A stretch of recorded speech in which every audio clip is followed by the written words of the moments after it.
الدعوة السلفية دين الله الحق، دين الله الحق. ألم يأن للذين آمنوا أن تخشع قلوبهم لذكر الله وما نزل من الحق. Ikhwani fi din, azakumullah, dalam hadis yang sahih yang diriwayatkan oleh Imam Bukhari dan Muslim, nanti akan ada doa ala abwabi jahannam, dai-dai yang berada di tepi jurang jahannam. Man ajabahum qadhafuhu fiha. Barang siapa yang memenuhi panggilan para dai tersebut, maka mereka akan mencampakkannya ke dalam neraka. Jadi Nabi SAW sudah menyebutkan nanti akan ada dai-dai yang berada di tepi jurang jahannam, yang mengajak manusia kepada kesyirikan, mengajak manusia kepada kekufuran, mengajak manusia ke neraka. Dan Nabi juga SAW bersabda dalam hadis yang sahih yang diriwayatkan oleh Imam Abu Dawud dan yang lainnya dari sahabat Thauban radhiyallahu an, inna akhwafa ma akhafu ala ummati ala immatal mudhillin. Sesungguhnya yang paling aku takuti atas umatku imam-imam yang menyesatkan, tokoh-tokoh yang menyesatkan, dai-dai yang menyesatkan. Nabi menyebutkan dengan kalimat a'immatal mudhillin, imam-imam yang menyesatkan. Hadis ini sahih. Makanya kita wajib berhati-hati bagaimana membentengi kita dari syubhatnya mereka, pemahamannya mereka, atau ceramahnya mereka, yang membentengi dengan kita belajar dengan ilmu yang benar, Al-Quran wa Sunnah, dengan belajar, bukan mendengarkan syubhat, bukan mendengarkan ceramah-ceramahnya mereka, bukan, tapi belajar Quran dan Sunnah, baca kitab-kitab para ulama salaf, baca buku-buku yang mengajarkan akidah yang benar, sehingga kita akan terjaga. Di samping itu juga kita memohon kepada Allah agar kita diberikan hidayah oleh Allah, ditunjuki ke jalan yang benar, ditetapkan di atas Islam dan Sunnah ala fahmi salaf, dan terus seperti itu dan mengamalkannya. Ini penting, ikhwan fiddin, azakumullah, karena zaman ini zaman fitnah dan banyak orang-orang yang pada hakikatnya jelas-jelas sesat. Seorang itu bisa menilai ketika dia orang yang berilmu, tahu ini. Sama seorang dokter menilai dokter ini enggak benar, ya dokter juga yang nilai. Seorang ahli teknik dia enggak benar, dinilai oleh ahli teknik yang lain. Begitu juga ketika kita melihat dai-dai itu sesat, ya tentu yang menentukan itu para dai. Artinya orang berilmu yang paham tentang Quran dan Sunnah, ini orang sudah menyimpang dari jalan yang lurus, dan ini berbahaya buat umat Islam. Makanya kita wajib hati-hati. Dengan apa? Dengan belajar. Antum sibukkan dengan belajar, sibukkan dengan ilmu, sibukkan dengan membaca kitab-kitab para ulama, sibukkan dengan membaca buku-buku yang bermanfaat. Itu yang paling penting. Dan kemudian mengamalkan. Ini yang paling penting yang perlu saya sampaikan kepada antum, karena banyak yang sibuk dengan media sosial, kemudian mendengarkan ceramah-ceramahnya ahlul bid'ah, kemudian sesat. Dan itu bukan mustahil. Orang itu sesat bukan mustahil. Di zaman dulu aja ada orang-orang yang bertemu dengan sahabat, Masya Allah, baca Al-Qurannya Masya Allah, hafal Qurannya Masya Allah, sholatnya segala macam, sesat. Seperti siapa? Khawarij,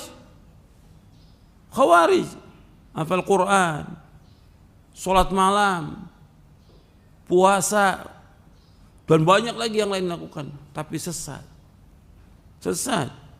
Makanya antum hati-hati, jangan tertipu juga dengan banyaknya ibadah orang atau bacaan Qurannya bagus, tapi bagaimana akidahnya, bagaimana ibadahnya, bagaimana manhajnya, bagaimana dia berjalan di atas jalan yang benar atau tidak. Bukan mustahil orang itu sesat. Saya ambil contoh dua, sebenarnya banyak. Contoh Nafi al-Azruq, seorang yang belajar dengan Ibnu Abbas, Al-Bahr wal Habr, lautan ilmu,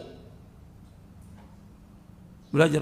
Kemudian dia berteman dengan siapa? Temannya ini yang berbahaya, dengan Khawarij.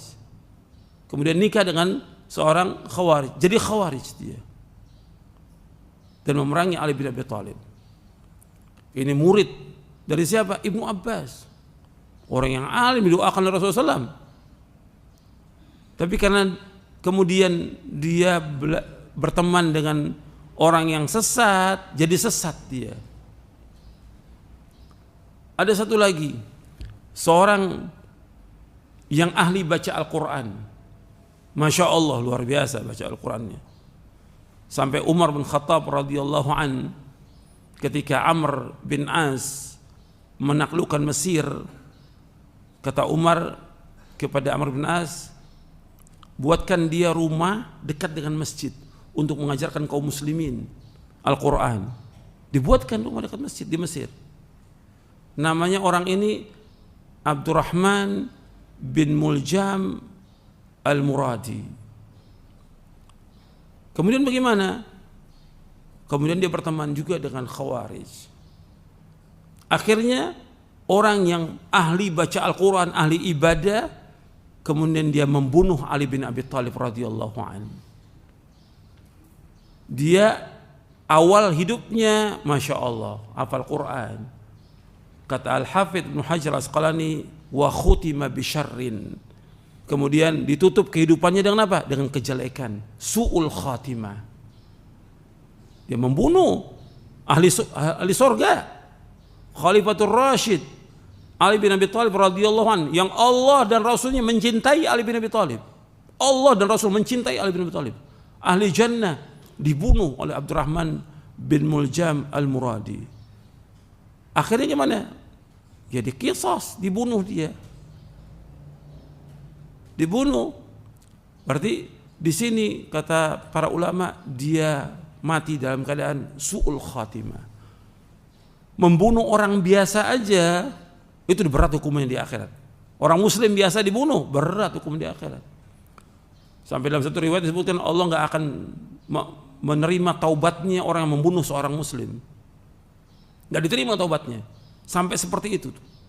Sekarang yang dibunuh Khalifatul Rashid Ali bin Abi Thalib radhiyallahu anhu. Jadi ini jadi ibrah, pelajaran. Antum belajar yang benar, Quran Sunnah Fahmi Salaf, yakini, amalkan. Jangan cari teman ahlul bid'ah. Jangan cari teman ahlus syirik. Jangan cari teman ahlus syubuhat. Banyak memang teman yang ngajak untuk ngaji juga, tapi antum hati-hati. Bukan mustahil orang itu bisa sesat. Hafal Quran bisa sesat. Dekat dengan Umar bisa sesat. Dekat dengan Ibnu Abbas bisa sesat. Bukan mustahil. Ini hidup nih, hati-hati. Allah muqallibal qulub, maka kita berdoa, ya muqallibal qulub tsabbit qalbi ala dinik. Ya, sampai di sini kajian kita, mudah-mudahan bermanfaat. Wassallallahu Muhammadin wa ala sahbihi ajma'in.